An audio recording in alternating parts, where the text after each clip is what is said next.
Uber George on the line. George, you're on Free Talk Live. Where are you calling from tonight?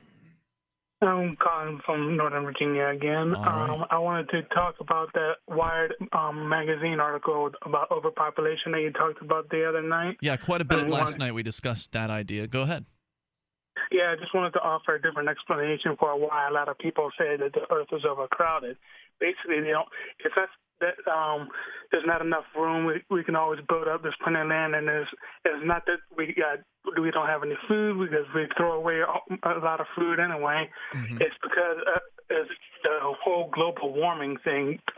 The more people you got on the planet, the more people will use. There'll be more people that use stuff that pollute, like cars, like electronic houses and stuff like that. And that's the reason why so many people, are saying, "Hey, there's too many people on the planet." Right there. And I'm not the one here saying that we need a government program. I think Mark already came up with the solution last night anyway. But yeah, it's like I think that's the real reason right there that a lot of people say there's too many people on the planet. It's because, from the whole global warming standpoint. Okay, so there are some people who think that people are making the planet hot. And so for this reason, they think that there are too many people. And that's really scary when governments start doing that. Like, we're going to tax you to change the weather, and we're going to have fewer human beings because there's just way too many of you things here.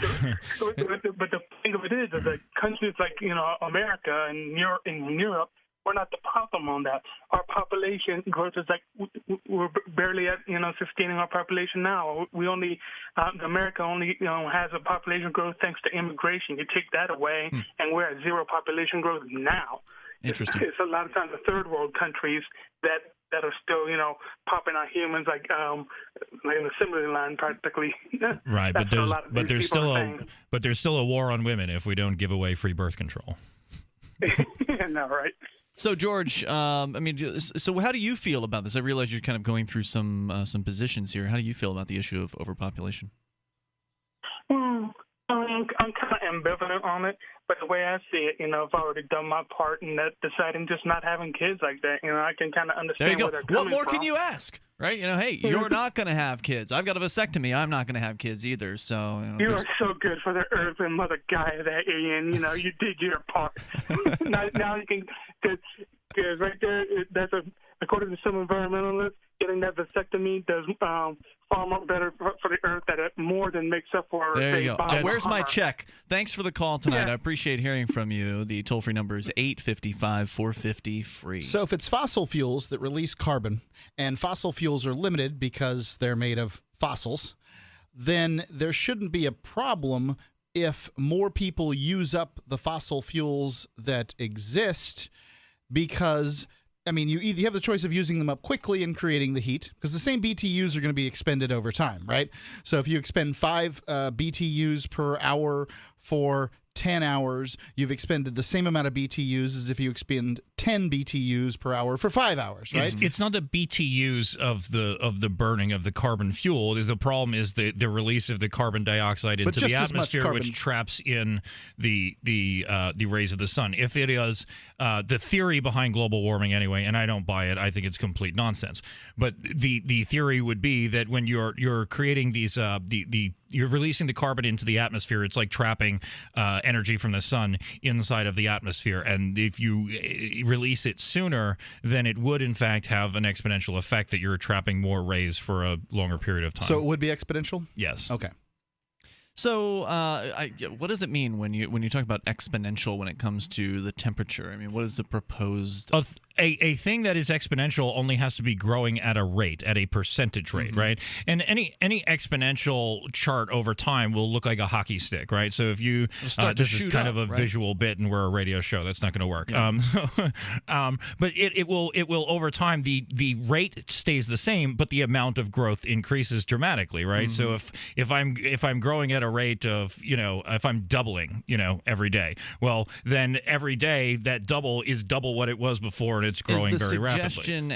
Is the suggestion from some of these environmentalist folks that are pushing this agenda that they're expecting the temperatures to double or something like that? No, I'm just using doubling as an easy thing for the audience to understand. But I mean, say that the atmosphere, say they don't actually have the information. They're saying, though, well, we think 200 years ago it was this temperature. And I'm like, I'm sorry, I don't trust people who lit their houses with candles to tell me what's the worst case scenario? I mean, we know that back in the 70s, or I think it was the 70s, people were talking about how there was an ice age coming. And now it's, then it was global warming. Now it's global climate change because it's not necessarily warming, etc. So it's like the story keeps changing from the folks that are pushing this environmental disaster. But there usually should be some kind of a scary story. So, like, is it that it's going to get 3 degrees warmer? I mean, what is the proposed look out? If the temperature were to increase on an exponential basis, then that would mean that, over time, the amount of change is going to increase dramatically, right? So let's say, for just as a random example, let's say the average temperature was increasing at 1 degree Fahrenheit each year. And I'm sorry, not 1 degree Fahrenheit, 1%.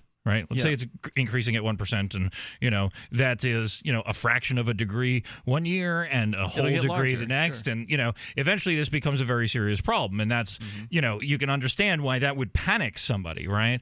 And we don't have nobody's giving us exact numbers. They're saying, well, generally, blah blah blah, and the hurricanes and stuff, and blaming everything that happens on global warming, and somehow taxes are going to change that problem, or giving away birth control, and discouraging people from breeding, or that somehow man is going to be able to control the climate. I find that maybe at some point that will be the case, but it seems pretty unbelievable to me. Yeah, I don't think that people in general are capable of controlling it, and certainly governments can't centrally plan an economy. I don't know how they're going to do it to the weather. Like these little that's ants. My biggest concern. I sort of believe in global warming to some extent, but if you turn it over to the government, we're all going to die. All right, let's come back with more here. You can share your thoughts. Also, the latest on the Silk Road coming up. Toll-free number is 855-450-FREE. This is Free Talk Live.